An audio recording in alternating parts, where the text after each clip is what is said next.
Roasting 2 chickens at a time is ideal for meal prepping because you can have one for dinner tonight and you can save the other one to eat it throughout the week. This recipe leaves the skin super crispy, and remember, you can make use of that leftover chicken for other recipes like tinga, enchiladas, ensalada de pollo. You get the point. Pat the chicken dry and you're gonna need a big pan. For our seasonings, grab 2 bowls, and remember you're doing this twice. Add 1 tablespoon of salt-free Italian seasoning, 1 tablespoon of onion powder, 1 tablespoon of garlic powder, a 1/4 teaspoon of cumin, 1 teaspoon of salt-free lemon pepper, half a teaspoon of black pepper. And for salt, I usually do 1 teaspoon per pound of chicken. This one is 5 pounds, but I'm only adding 4.5 teaspoons. Grab about a stick of butter and slice them into small squares, half for the one chicken and half for the other. Now you want to stuff the chicken with the lemon, garlic, and fresh herbs like rosemary and thyme. Now listen up, because this is how you're gonna get that crispy skin. Gently lift the skin and add the sliced butter all over the chicken. Space it out, and once I was done, I realized that I ran out of olive oil, so I added avocado oil on top to act as a binder for the seasoning. Rub the seasoning all over the chicken, top and bottom. Make sure that you really get in there, especially under the wings and legs. I saved a little bit of that seasoning so I can sprinkle some more on top towards the end.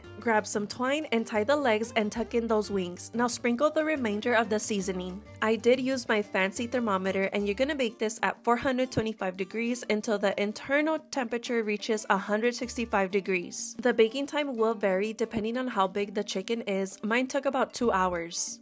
Okay, so just to be clear, you don't need a fancy thermometer. You can just use a regular one from Amazon. But I do think that it's worth it in the long run. So there is about 21 minutes remaining for the chicken, so I just leave it alone and then I get an alert on my phone once it's ready. For my side, I made spaghetti verde while the chicken was in the oven. It's really easy to make and it's so delicious.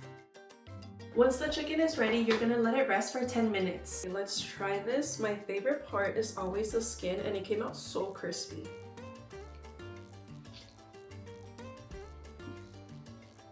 So good. Go try this recipe.